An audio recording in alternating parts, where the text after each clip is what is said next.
that there have been infringements on free speech that actually affect not just the British, of course, what the British do in their own country is up to them, but also affect American technology companies and by extension American citizens. So that is something that we'll talk about today at lunch. The political face-off between Keir Starmer and Donald Trump was nothing short of dramatic. When the British Labour chief faced Trump during a joint press briefing, the atmosphere was already charged. Starmer, recognized for his composed and tactful manner, found himself under pressure as Trump's direct, unfiltered approach dominated the moment. While Starmer worked to stay poised, Trump went on the offensive, challenging him on topics such as expression rights, campaign tactics, and earlier remarks, transforming the dialogue into an intense and eye-opening encounter. Before we dive in, I'd like to request a quick favor. If you appreciate our work, please take a second to like this video and subscribe to our channel. Did you realize that nearly 98% of watchers view our clips without subscribing? By clicking that subscribe option, you're not only backing us, you're motivating us to produce even more premium videos for you. It requires only a moment, yet it plays a huge role in helping us expand and deliver even better material. Thanks so much. Now, let's begin. To free speech in the UK, I'm very proud of our history there. Yeah, really? You're very proud of locking people up for putting Facebook posts up? Well, Starmer can say it. Yeah, but he talks absolute That's what I mean. He can say it, but he's locking people up for Facebook posts. He's lying. He's locking people up for Facebook posts. We'll come on to it later. Mike Ainsworth, the MP, went and appealed his case yesterday, which a lot of people are asking me, how has he got an appeal so quickly? Was there any intervention from the government? Why is he still drawing his £91,000 salary? And why has he managed to get an appeal through so quickly, which has now meant that he doesn't go to prison, which means that he doesn't necessarily have to quit his job? Reactions to their exchange were sharply split.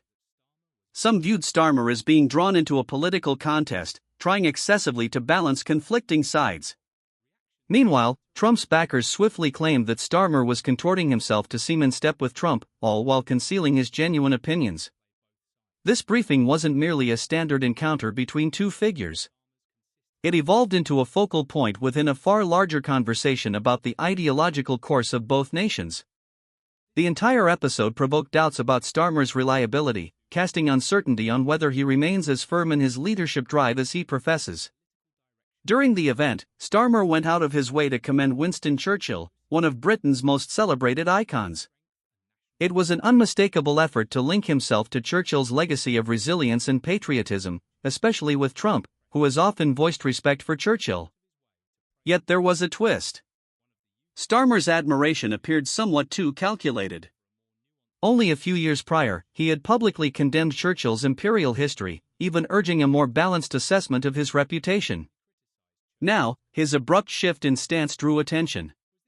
Was this a sincere evolution in belief, or simply strategic positioning? But I think they're getting it wrong. The people of this country saw through all of it. Well, I mean, I think it was a good day for Keir Starmer, actually. I think, it was, in some ways, as you say, Mike, we who know about his actions at home can contrast that with how he was presented abroad. It was politics 101. It was, masterfully done. When, for instance, when he was talking about, it's great to see the bust of Winston Churchill back. Like you say, I mean, this, of course, is the man who removed the portrait from Margaret Thatcher from his own office. Well, he removed the one of Churchill as well. I mean, he said he didn't like looking at portraits because he didn't like the way their eyes followed him around the room. I mean, the bloke is a compulsive liar. This abrupt change didn't slip by unnoticed. Donald Trump, never one to avoid highlighting inconsistency, likely interpreted it as a tactical ploy rather than an authentic gesture. The optics were far from ideal. It came off less as a sincere salute to Churchill and more as a final effort to earn Trump's favor. For many observers, it seemed that Keir Starmer was ready to compromise his convictions to fit the occasion, leaving the public wondering just how genuine he truly was. When Starmer delivered a message from King Charles inviting Trump to Britain, it turned quite a few heads. On the surface, it appeared to be a standard diplomatic courtesy, part of the usual exchanges shared among global leaders.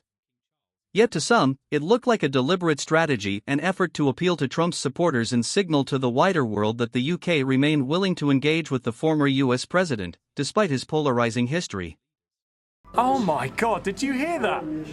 A letter from the King presented to the President of the United States inviting him round for a second state visit. Was that not the most toe-curlingly embarrassing thing you've ever heard? The tummy tickling that's been going on from a letter from the King. I mean, as a tactic to deploy to get the President on side, it worked, I guess. The flattery worked, but man alive, that was, that was toe-curling. This wasn't merely an issue of formality. It felt like a calculated effort to present Starmer as a global leader, someone prepared to engage even with divisive personalities such as Trump. But did Trump interpret it as a genuine outreach? Or did he recognize it for what it probably was, a political tactic? Given Trump's knack for detecting what he perceives as disingenuous behavior, he may have viewed the invitation as Starmer attempting to straddle both sides of the political divide. Either way, the gesture left many questioning Starmer's real motives. When J.D. Vance challenged Starmer on the topic of free expression, it quickly became evident that Starmer was on uncertain footing. Vance, a firm defender of open speech, didn't hesitate. He pressed Starmer about the decline of expression rights in Britain, pointing out how laws and policies were steadily narrowing what citizens could post online.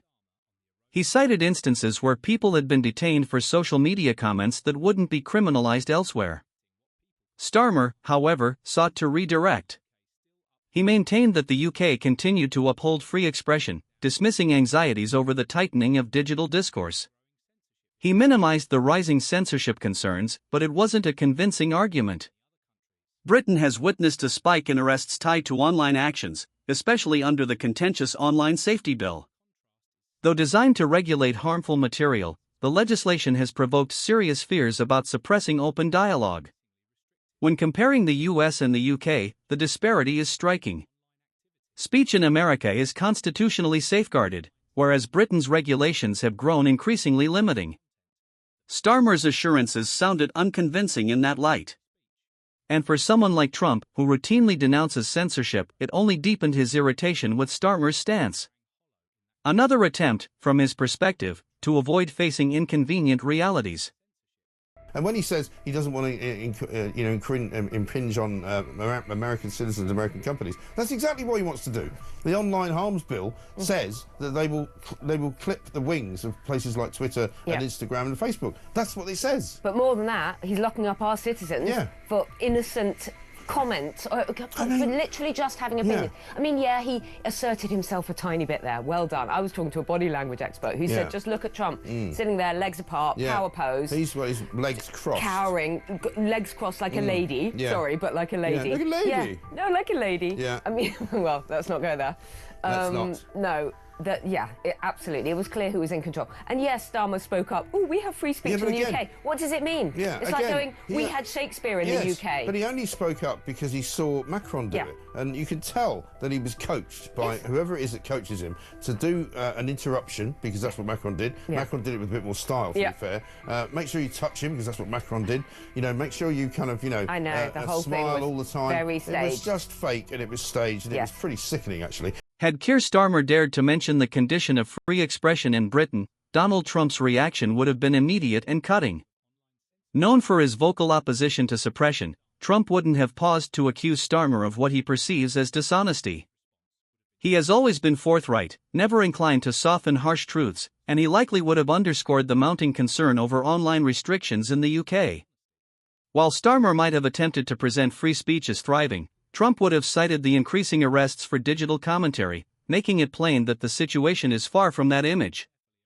His bold, unapologetic manner would have stood in sharp contrast to Starmer's more measured, politically calculated demeanor. Where Starmer tends to navigate cautiously through delicate issues, Trump would have cut directly to the point, revealing what he views as hypocrisy. Starmer's sharp reversal regarding Trump himself is also difficult to overlook. Only a few years earlier, he stated clearly that he had no desire ever to host Trump, criticizing his controversial conduct and remarks. Move ahead to the present, and Starmer is not merely greeting Trump, he's doing it with an official welcome, endorsed by correspondence from the King. This abrupt turnaround has drawn scrutiny, with many questioning his reliability and labeling him as inconsistent. So this is a letter from His Majesty the King. It's an invitation for a second state visit. This is really special. This has never happened before. This is unprecedented. And I think that just symbolises the strength of the relationship between us. So this is a very special letter. I think the last state visit was a tremendous success. It was. His Majesty the King wants to make this even better than that. So this is truly historic, an unprecedented second state visit, and he wants to talk that through with you. And that says at Windsor. That's Yes. really something. Yes. What I haven't got yet is your answer. I do need to. The answer is yes. On behalf of our wonderful First Lady, Melania, and myself, the answer is yes, and we look forward to being there and honoring the King. And Keir Starmer's newest turn isn't merely a change in stance. It's a careful balancing act that reveals the narrow political line he's treading. Observers argue he's working hard to attract moderate and even right-leaning voters, eager to project a more practical image. Yet this abrupt reversal has many questioning his reliability and leadership. Is it a calculated plan to broaden his appeal? Or simply political opportunism? Either way, it's difficult to overlook how this move undermines his earlier views. Donald Trump has never been known for tolerating what he interprets as deceit or staged politics. His blunt, confrontational demeanor cuts through the politeness and rehearsed tone of traditional leaders. When it comes to Starmer, who portrays himself as measured and composed, Trump would likely see through the performance. If Trump were to reply, it would be direct and unfiltered, calling out what he perceives as Starmer's artificial charm and tactical behavior. He's infamous for exposing what he believes to be hypocrisy. And with Starmer cautiously orchestrating his political choices, Trump would probably seize the chance to spotlight any contradictions in a highly public way. Such a confrontation wouldn't only put Starmer under pressure, it would influence how people view both figures. It would reinforce Trump's reputation as someone unafraid to challenge political elites, regardless of their influence. A head-to-head clash between Trump and Starmer could leave lasting effects on Starmer's authority and the Labour Party's direction. His credibility, already delicate due to frequent shifts in policy, might suffer significant damage. Supporters who interpret his actions as tactical rather than genuine could lose trust, seeing him as a leader who tailors his message to the crowd instead of standing by firm principles. In trying to appear cautious and accommodating, Starmer risks pushing away both his progressive base and centrist voters who value consistency and. But a lot of people are going, oh, Starmer's going to be humiliated. They're sort of talking it down as if, now Starmer's had some great, a great day out because he wasn't humiliated. I mean, is that really the level of our Prime Minister now, that he's had a good day because he wasn't made fun of? Well, maybe that is the level with Keir Starmer. Look, I think that these encounters are fraught with difficulty, and all I'd say is that, a cautious thumbs up to the Chagos deal, the fact that Trump didn't criticise them over the EU, the fact that, yes, there was that encounter as you're showing on the screen there with JD Vance, but all in all, this was a pretty good day at the office for Keir Starmer. And look, he may change his mind by tomorrow, Donald Trump. There may be other future encounters, but overall, I think that they will be happy with how this visit went, given how important the meeting was and all the high stakes. Right? Yeah, no, I'm sure that Labour will be happy with it, but unfortunately, they also represent the nation, they represent the people, and I think this is what's wrong with politics in this country, is that politicians think that once they get in and once they get the power, it's all about whether they can stay there and whether they can impress each other and get patted on the back. I mean, the touching that was going on, the sort of the fawning, it was just, incredibly cringeworthy, it seems to me. Trump's pointed reaction could strengthen the perception that Starmer isn't as steady as he wants people to believe. If Trump openly calls him out for shifting positions, it could seriously undermine Starmer's attempt to appear as a dependable leader. Rather than looking like a pragmatic statesman, he may seem like someone willing to trade conviction for political advantage. Over time, this could heavily influence the Labour Party's prospects in the next election. Should voters begin linking Starmer's leadership with inconsistency or self-interest, Labour might find it difficult to regain their confidence, potentially handing momentum to the Conservatives. Starmer's approach to Trump could ultimately define his tenure, revealing the fine line between diplomacy and calculation. Both figures will likely adjust their strategies as events progress, yet in an era when authenticity holds greater weight than ever, every decision will be closely examined. This interaction serves as a reminder of how honesty can fade within the tangled sphere of contemporary politics. If you appreciated this video, please remember to like and subscribe for more thoughtful coverage. Thank you for watching. We'll see you in the next